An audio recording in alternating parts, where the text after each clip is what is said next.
Hey everyone, I've got a wild story about family entitlement and a house that caused absolute chaos.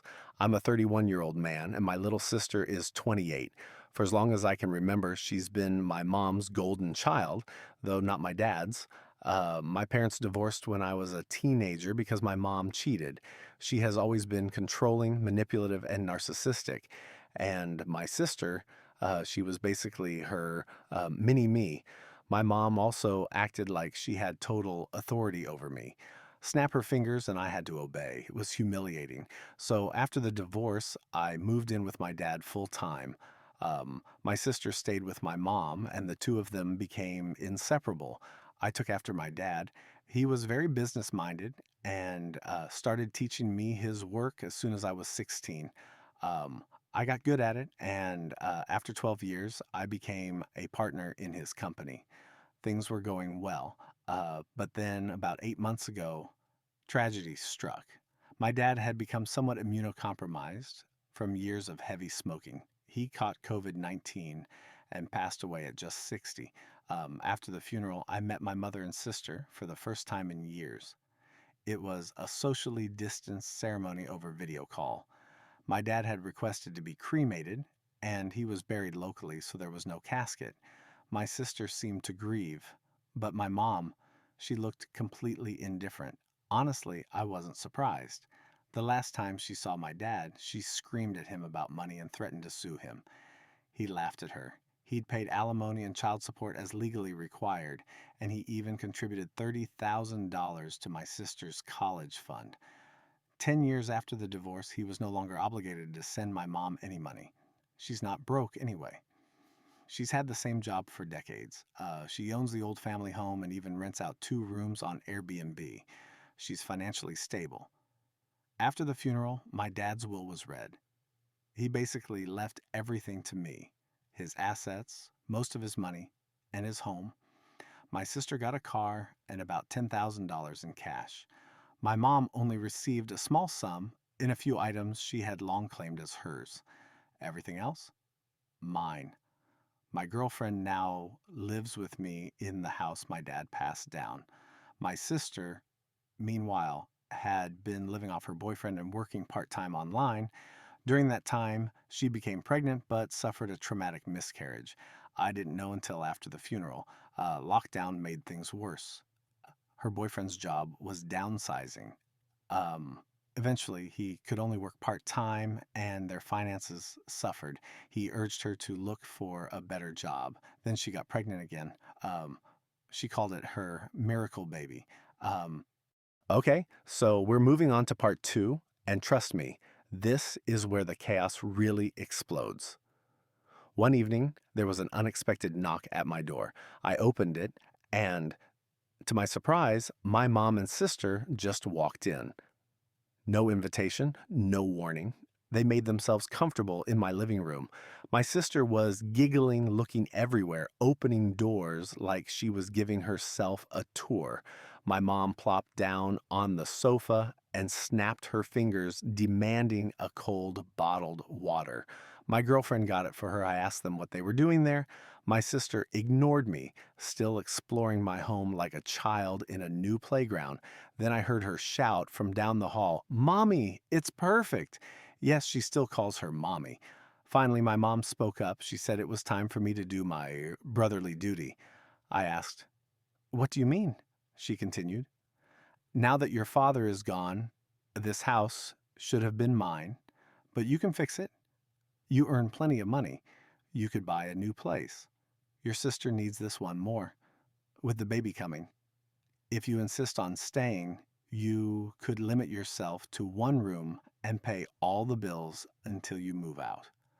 My girlfriend and I had read enough online stories to know exactly where this was going. We were mentally prepared. I took a deep breath and said, "That is not happening. You do not get to order me around in my own house.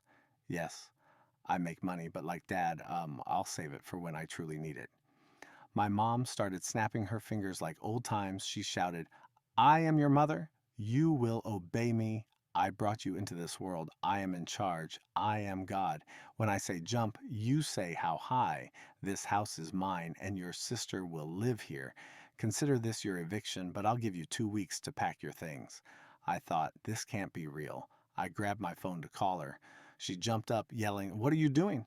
I said, "I'm calling the police to remove you from my house." She swiped at me, knocking my phone out of my hands. Then she tried to stomp on it, but I snatched it back in time. "If you don't leave, I will force you out myself," I said. She slapped me across the face. I reacted, backhanding her twice, enough to push her back onto the couch. She covered her reddening, smeared makeup face in shock. "How dare you!" she shouted. I continued dialing. "Leave now or the police will remove you." My sister ran between us, arms out, saying I should be a good big brother. I snapped, "Really? I'm the bad sibling. I've worked since I was a teenager. I did all the chores. You sat around playing video games or chatting with friends. You even stole my money to go shopping. I don't owe you anything. Both of you get out before I call the police." My sister started crying, begging my mom to make me stop.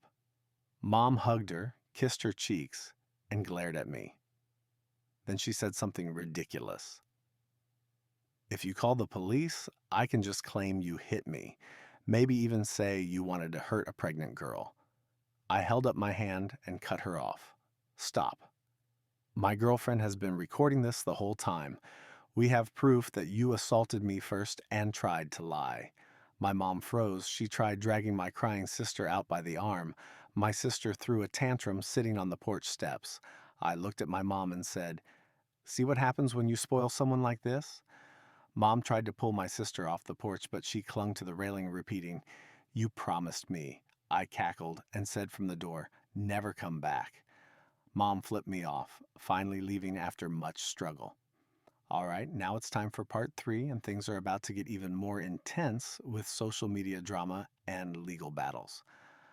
A few days after the porch incident, messages started pouring in. Friends, relatives, and acquaintances were reaching out. Some were furious at me, others just wanted to know what happened. I tried checking Facebook, but I couldn't see what people were saying. Um, Both my mom and sister had blocked me. My girlfriend could still see everything because their profiles were public. We took screenshots and even printed some of them. Posts were calling me a greedy, heartless jerk. They claimed I stole the house that was supposed to go to my sister. All lies. They even said I bribed the lawyer who handled my dad's will. I called my lawyer, who had also been my dad's lawyer, and a trusted family friend. I gave him all the screenshots and the video my girlfriend recorded. He suggested sending a formal cease and desist. I wanted to go further. He sent them a letter via express mail requiring a signature, so I knew they received it. Mom called in fury the same day the letter was delivered.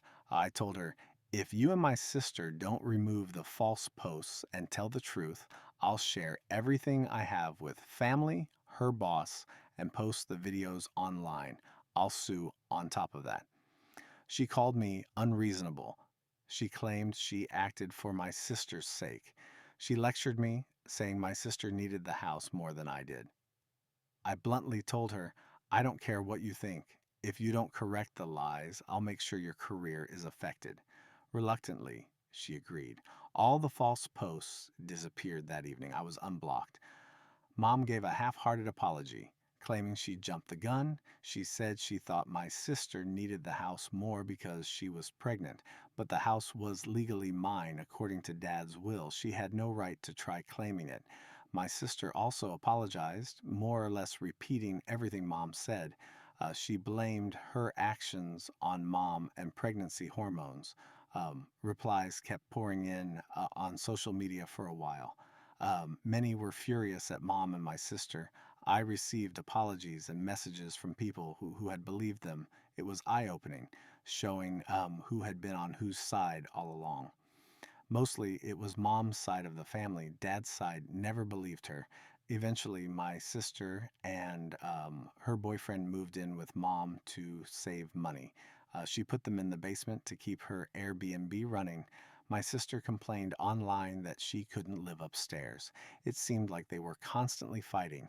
Mom posted very little after the previous stunt. Okay, Moving on to part four, this is where we see the aftermath of all the chaos and what lessons were learned. After everything settled a bit, life started to calm down.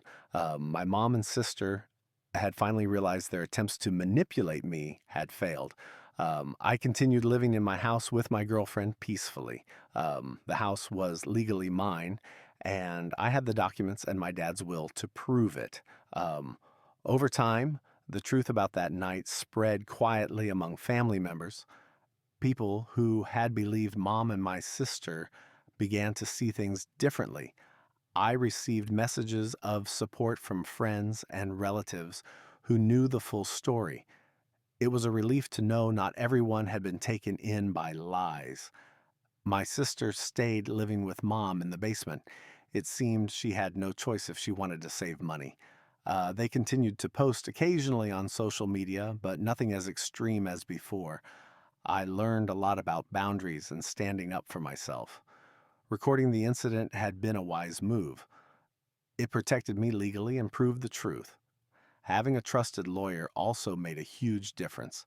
This whole experience taught me that family drama can be intense, but protecting your rights is crucial.